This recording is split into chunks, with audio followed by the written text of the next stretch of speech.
21 years से नीचे कौन कौन है? हाथ उठाइएगा। 21 ईयर्स से नीचे ज्यादातर, लगभग 70%। Thank you. इसमें 70% से ज्यादा लोग 21 ईयर्स से नीचे हैं। यानी कि 11 साल पहले जब हमारा पार्टी सरकार में आए तो आप लोग 9 साल से छोटे थे। आपको अंदाजा नहीं होगा 11 साल पहले और आज भारत 11 साल बाद कहां पहुंचे हैं। दिल्ली में कोई भी आएंगे, मैं एग्जांपल दे रहा हूं, दिल्ली में दिल्ली के लोग और दिल्ली से बाहर जो भी आएंगे तो शहर देखने आते हैं, तस्वीर खींचना चाहते हैं। तो तस्वीर क्या खींचते हैं?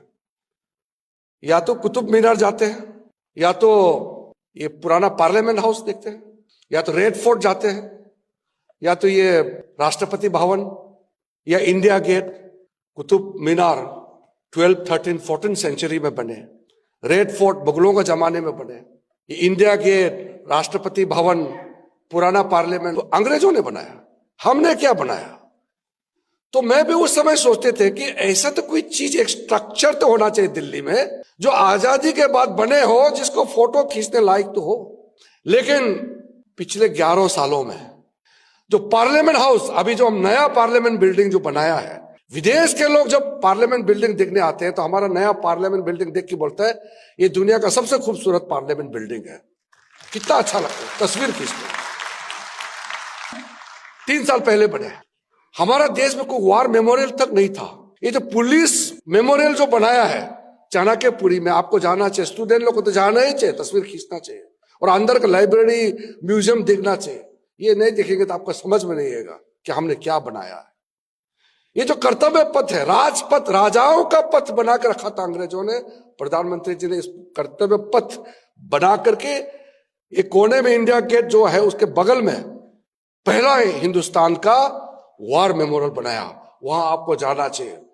गौरव का गाथा, हमारा देश के जो सैनिकों ने कैसे बलिदान दिया, एक एक कहानी आपको पढ़ना चाहिए।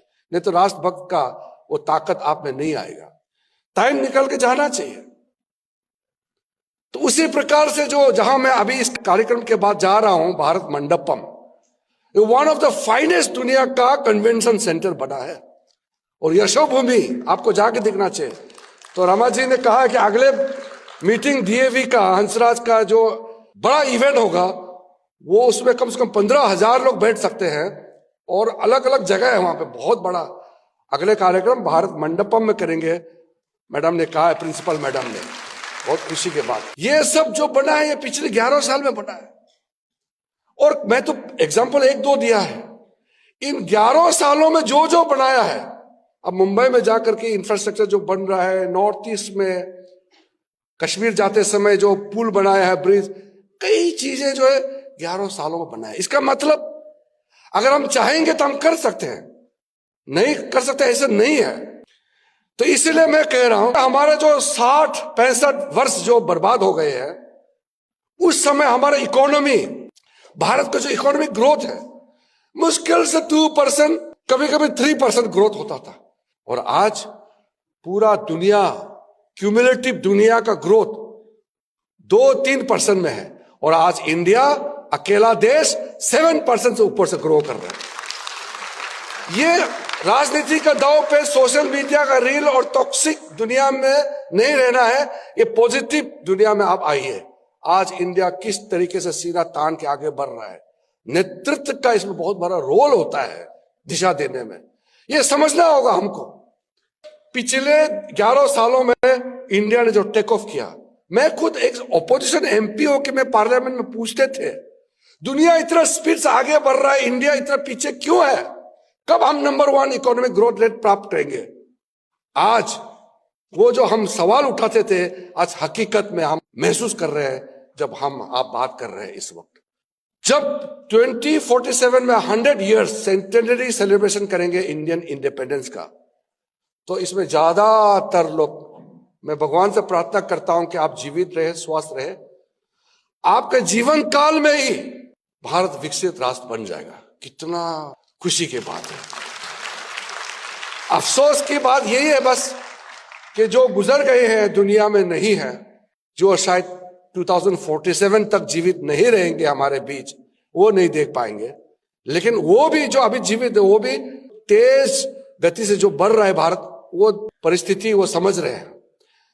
मैं भी उम्मीद करता हूं कि मैं जीवित रहूंगा, क्योंकि मैं भी इतना बूढ़ा नहीं हुआ अभी। अंदर से यूथफुल रहना चाहिए हमेशा।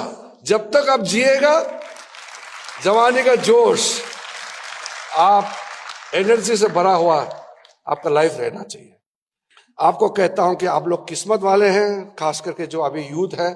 आपको जीवन काल में भारत जिस तेजी से आगे बढ़ रहा है, डेवलप्ड नेशन का आप सिटीजन बन जाएंगे। कितना खुश नसीब लोग हैं। हमारा देश में कई ऐसा कानून है जो सिटीजन्स को दबाने के लिए, यानी आम लोगों को जिंदगी में तकलीफ पहुंचाने के लिए कानून बनाया गया है। प्राइम मिनिस्टर का सोच था कि हर पुराना कानून, अंग्रेजों से मिला हुआ कानून को कंप्लीटली हटाना है, गुलामी का निशाना कंप्लीटली हटाना है। तो अभी पार्लियामेंट में एक और लॉ हम लोग ला रहे हैं, जन विश्वास बिल। लोगों को आराम से अपना जिंदगी जीने का मौका मिलना चाहिए।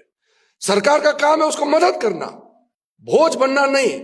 इसलिए जितना कंप्लायंस बर्डन है, all the provisions which are unnecessary burden on the life of the common individual must be totally removed from the statute books.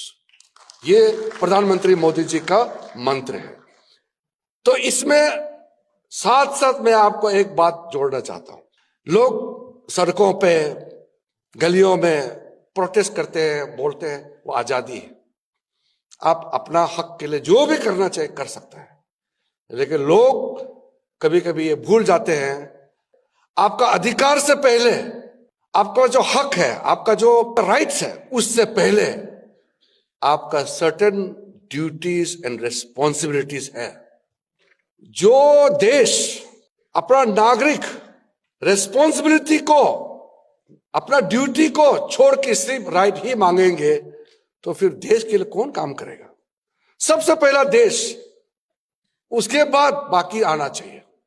अगर यहां कोई नारा लगाता है कि हमारा नॉर्थ ईस्ट को टुकड़ा कर देना चाहिए, कश्मीर को हिंदुस्तान से अलग कर देना चाहिए, तमिलनाडु को अपना तरीका से जीने का मौका देना चाहिए, भारत का हिस्सा नहीं होना है, अगर ऐसा बोलने को आजादी कहते हैं, इसको फ्रीडम ऑफ एक्सप्रेशन कहते हैं, तो फिर हमारे युवाओं को सोचना होगा।